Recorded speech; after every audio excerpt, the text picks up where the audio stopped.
ఏమిటి కదా కొత్త పేరు తగిలది తెలుసా వచ్చిన కోపము ఎంత ముక్కుమటిని ముచ్చనవే. అవునవును, ఎవరి మాటలు వారికి ఎంపుగానే ఉండను. ఏ పూట ఎవరో బయట మంచిగా ఉన్నారని నమ్మకముగా చెప్పి వెళ్ళిపోయినందున మా అమ్మనోరు కట్టవచ్చు కదా అని మహా సంతోషంతో ముస్తాబై కూర్చున్నందుకు కలిగిన ఫలితం ఇది. ఆయనను అది ఏమి పాపమో కానీ మీ మగవారు ఆడవారిని ఎప్పుడు నమ్మినారండి? ఏ చండాలని నమ్మవారు నిర్మూలమైపోరు. హాస్యమునకన్న మాట అనుకేందులకు హాస్యమునకు హద్దులు ఉండవలను.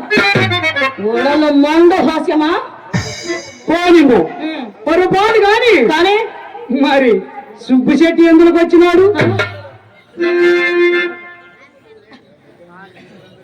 ఏమండి లేదండి, నేనే చూసినాను. చూశారు వచ్చినచో మీ అమ్మ కంట పడవలసి వచ్చునేమో అని పెరటకు మొక్కరకు వచ్చేసరికి అతడు కథానుడు తలుపు తెరిచి ప్రధానుడు బయలుదేరి ఆ పాటను నన్ను చూసి అతను చూసి నేను తెల్లబోయినాము. అంతటి అతనికి అనుమానం కనుకూడనట్లు కోడిగా మలాడుతూ కొంత దూరం వెంట వెళ్ళినా. ఎంతవరకే తెచ్చింది మరి అతనిని అడగపోయిరా? అందులో ఒక మేలుల కొరకు వచ్చినాడని చెప్పినాడు. చెప్పారు కదా, ఇక మీ సందేహం ఏమిటండి? నా సందేహం చెప్పినా కోపగించుకోవు కదా. కోపం ఎందుకండి? నా ఎందేమైనా పాపం ఉండదు కదా. ఇప్పుడు చెప్పగలరు. చెప్పండి. మేలుల కొరకు వచ్చిన వాడు విచ్చలవిడిగా బెదరొచ్చు వదరొచ్చు కోటి ఏదైనా నా సందేహము. ముఖము చిట్టించుకున్నావు వచ్చిన కోపం కోపం రాదు మరి అట్లయినా ఆ సంగతి కూడా అతని అడుగుపోయిరా అంతలో ఒక భారమితుడు హగుపడి బహుభావేశం వలన కుశల ప్రశ్నలు చేస్తూ కొంత దూరం వెంట వెళ్ళేది. అందువల్ల పూర్తిగా అడుగుటే అవకాశం లేకపోయా. అట్లయినా నేనే చెప్పాను వాళ్ళకెప్పుడు మేడలో వచ్చి మాట్లాడటకై మా అమ్మ అతనిని మేడ మీదకు వెంట పెట్టుకుని వచ్చినది. ఏమిటి ఇంటికి వచ్చిన వారిని మర్యాద చేయడం ధర్మము కదా కదా అందుకని కూర్చుండమని కూర్చునేసి తాంబూలమేగా అతను ఏం చేశాడో తెలుసా? వచ్చిన పని విడిచిపెట్టి అధిక ప్రసంగములు మొదలు పెట్టినాడని.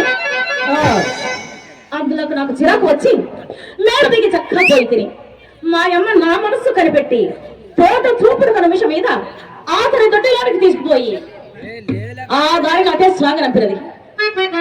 నమ్ముడు నమ్మక పండు నడిచిన సంగతి మాత్రం ఇదే. మీ మీద ఒట్టండి వేణుమకమా, నీ మాట నేను వేదముగా ఎప్పుడు నమ్మలేదు.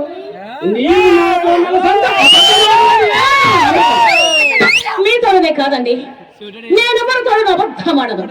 కనుకనే చింతామని ఈ కొడుకుల పుట్టవలసినది కాదని చిన్నలు పెద్దలు నన్ను శోధించడం ఇదే కారణము. సందేహమేమి? ఎవరి మాటలాయలా నేనుంటామని ఎన్నిసార్లు సాధించలేదు. వారవనదే పురమందు కందువ మాటలు ఇప్పుడు వందలు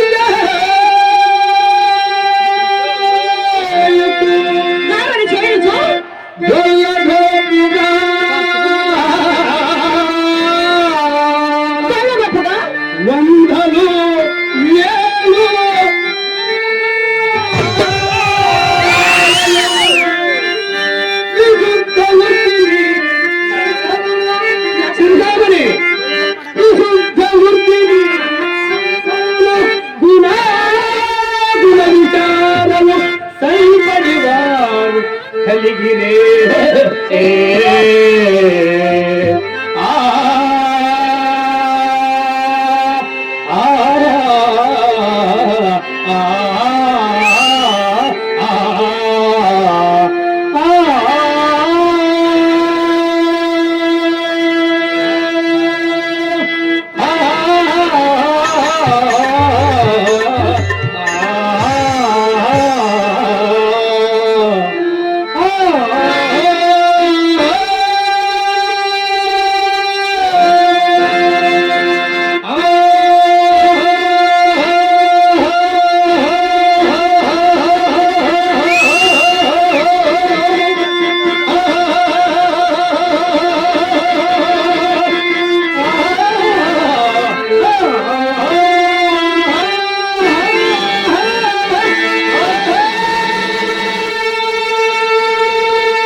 మీరు వెళ్ళిన పని ఏమైందో చెప్పని లేదు.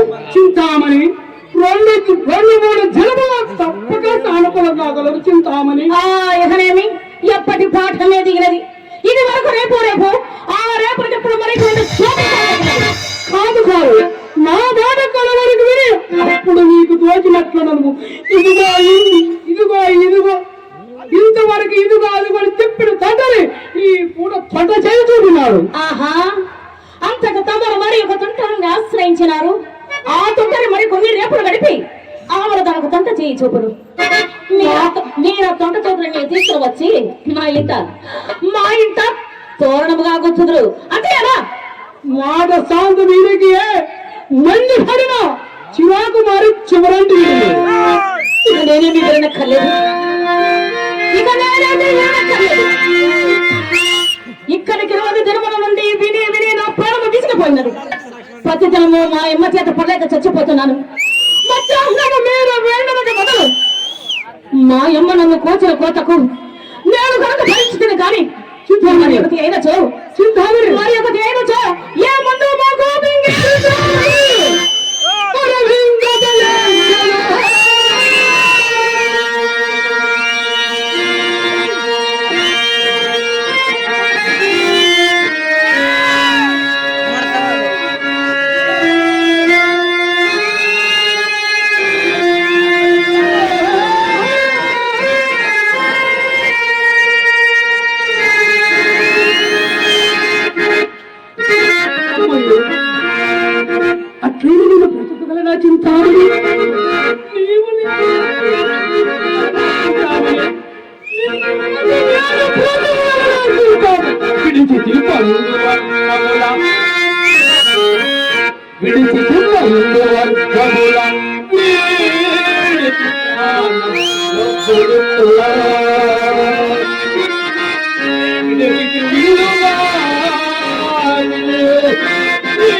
ఏమండి ఇన్ని మాటలు చెప్తున్నారు కదా, ఈ నెలలో మీరు ఎన్నైనా ఇచ్చినారా?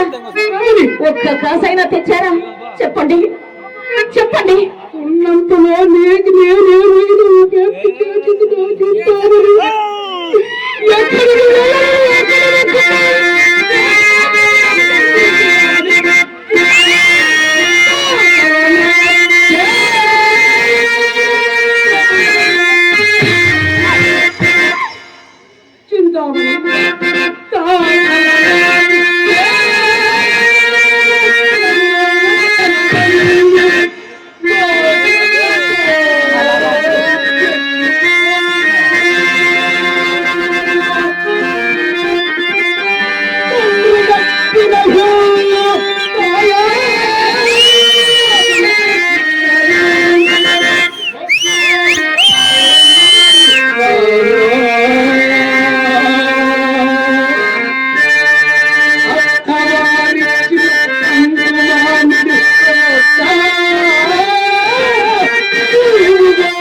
పోసానంటున్నారే, మరి నేను మాత్రం మీకేమన్నా చేశానండి? నేను మాత్రం మీకేమన్నా చేశానండి?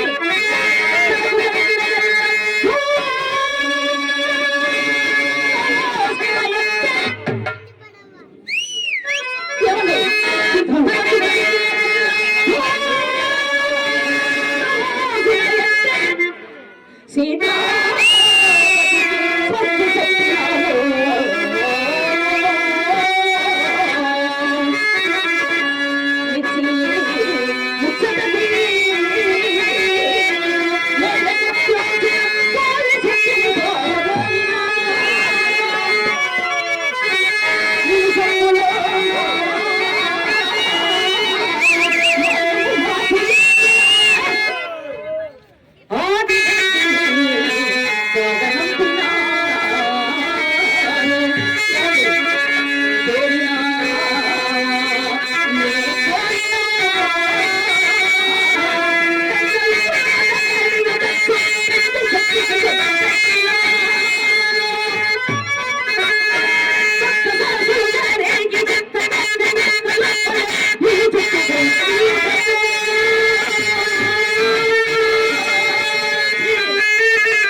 మాత్రము నన్ను ఎన్నడైనా పల్లెత్తు మాట్లాడినదా ఏదో దినములు కొంచెం తారుమారు అవుతున్నప్పటికీ ఇచ్చి గృహ చిత్తంలో ఎంత వారికైనా ఉన్నవి ఓనిము పడిన గోడలు పడినట్టే ఉండవు కదా దైవం అందరికీ ఈ కూడా అతను తారసులా చేసినారట ఎవరా తారసులైన వారు?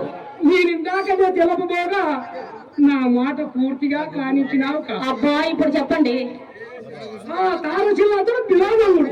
భీమమంగరుడా? బిలోమంగుడు కొత్తగా కర్మకారములు కారస్థానములు మేడలు మిత్తులు కట్టుకోనున్న వాసుదేవమూర్తి గుర్తున్నారు. మీరు ఆనాడు చూచిన ఆ అందగాడే కావలేదు. ఏమండి ఎర్రగా పుష్టిగా ఎత్తుగా ఉంటారే ఆయనరా? ఆయన అనుకున్నానండి. ఏంటన్నారు?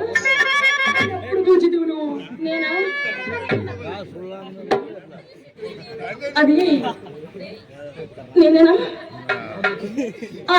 ఏమండి ఒకప్పుడు వేణుగోపాల స్వామి వారి కోవెలలో స్వామి వారి కళ్యాణ సమయమున కాబోలండి చూశాను. ఏమండి వారు చాలా భాగ్యవంతులని పడదు కదా, ఏ పాటి స్థితి ఉండునా అని. సుమారుగా 40 లక్షలు ఉండదని నా నమ్మకం వచ్చింది. అయ్యో నీకు తెలియదు కానీ 40 లక్షలే నీకు తెలియదు కానీ ఆ బిలోమంగుడును నేను సహాధ్యాలు అక్కడే నేను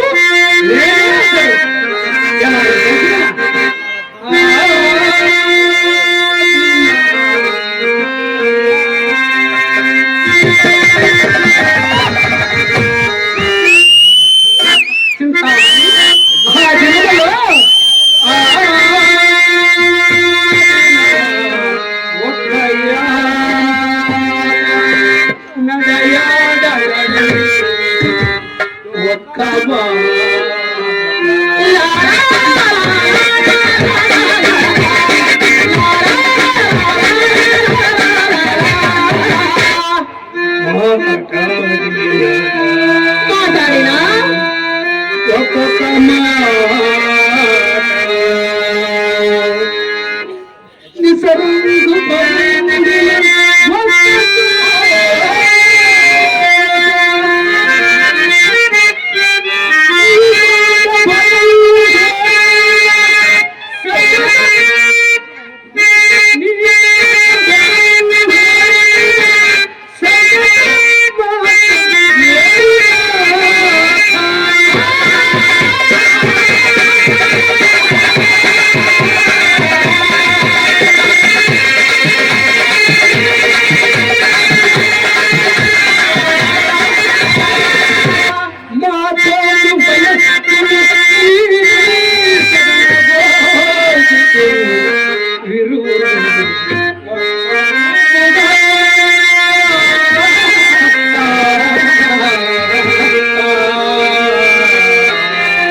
చింతామణి చెప్పండి. తెచ్చుకొని మన స్వామి వైజాగ్ 100 రూపాయలు ఇచ్చినాడు. అవును, చెరకు 100 రూపాయలు. కళాభిమానులు, పెద్దలు పెద్దలు కళాభిమానులు పూజారి గారు నన్ను భవాని పత్రధారిగా ఆశీర్వదించి చెరుకు 100 రూపాయలు చదివించారు. వారికి మా హృదయపూర్వక కళాభివందనలు తెలియజేస్తున్నాను.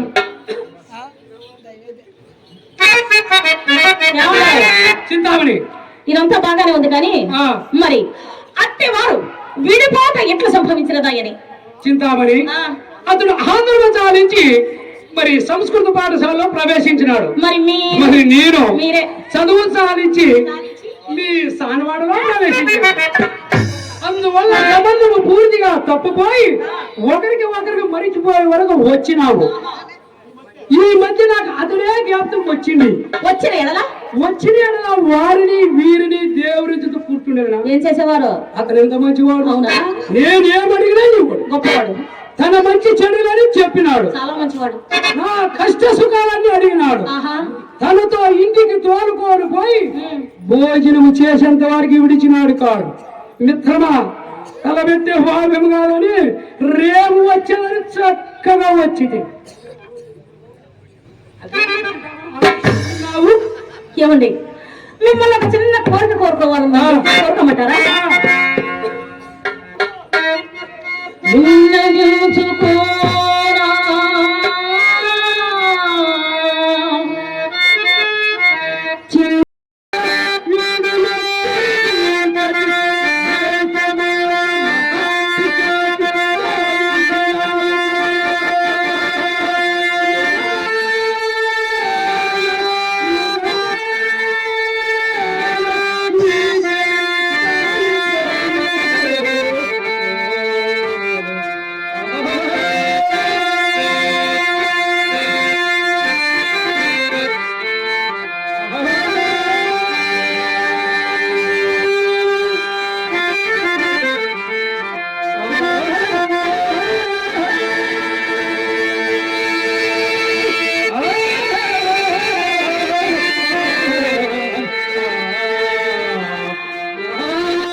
అక్కడ తిప్పమన్నాను.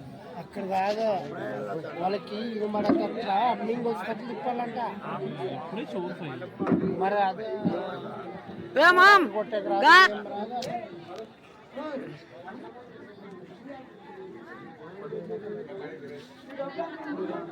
మెకానిక్ వీరేష్ గారు భామరైనటువంటి భవానీ పాత్ర ధరించినటువంటి అంగులింగ్ గారికి 100 రూపాయలు భవానీ పాత్ర గారికి 100 రూపాయలు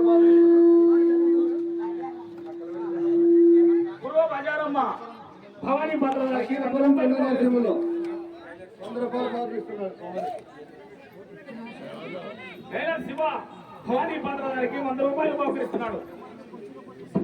నరసింహలో 100 రూపాయలు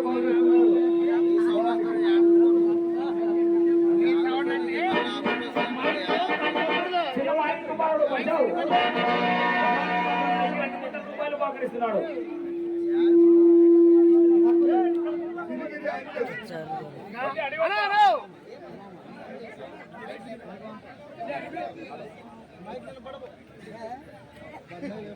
మాట్లాడు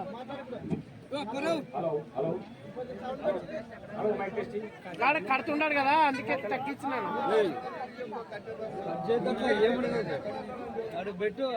నువ్వు చెప్తే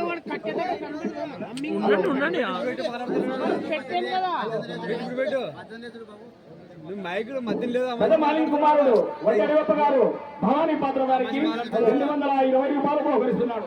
అలా మాట్లాడాను మాట్లాడలేదు పెట్టాడా పెట్టు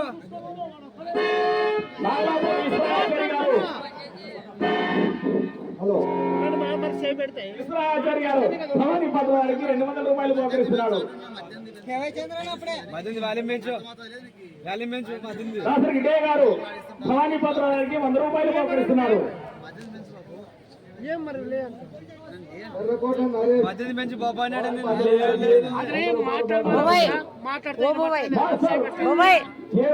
రామకుమారుడు దేవచంద్ర గారు భవానీ పాత్ర గారికి 100 రూపాయలు బహుకరిస్తున్నారు.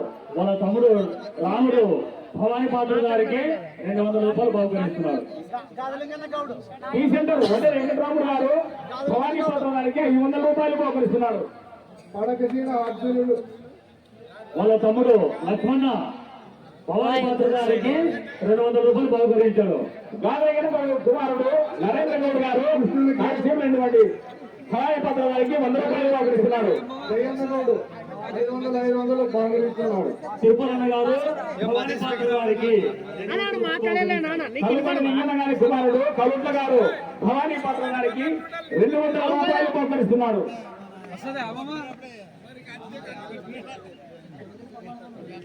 కుప్పరి భూజన్న కుమారుడు భాస్కర్ గారు భవానీ పాత్ర గారికి 100 రూపాయలు బహుకరిస్తున్నాడు. రాముడు వడ్డే మాలిక్ కుమారుడు రాముడు ఆర్మానిస్తూ వెంకటరామ సార్ గారికి 200 రూపాయలు బహుకరించారు.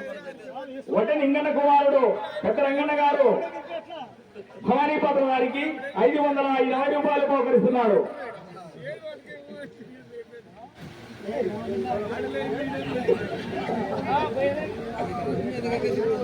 ఈడికి ఎర్రగౌడ గారి కుమారుడు అయినటువంటి నేను ఉర్కుందు గారు అయినటువంటి ఉర్కుందు గారు 200 రూపాయలు భవానీ పాత్ర గారికి బహుకరిస్తున్నాను.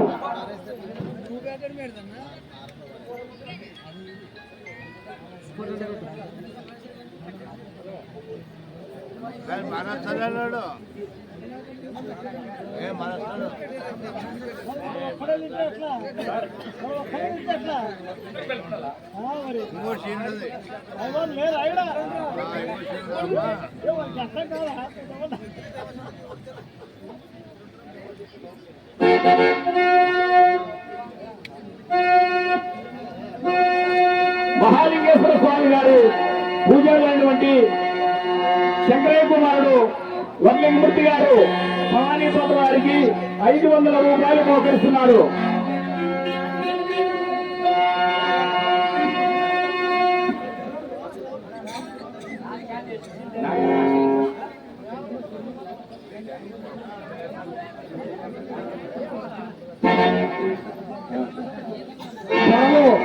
వీరపాఖ్యానం శివుడు కృష్ణుడు బజారి నాయుడు కృష్ణగిరి మండలం పెరుమాల అర్జునుడు సుభాషణ గౌడ్ కడివెల్ల పాలు వీరపాఖ్యానం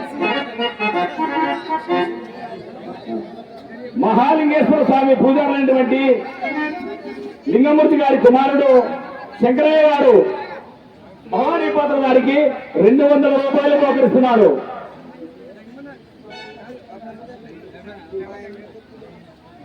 గొల్లవాడి చంద్రన్న భవానీపాత్ర గారికి 500 రూపాయలు బహుకరిస్తున్నారు.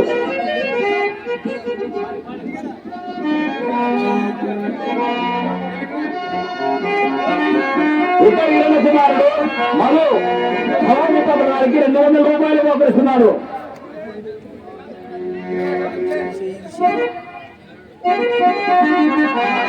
Thank you.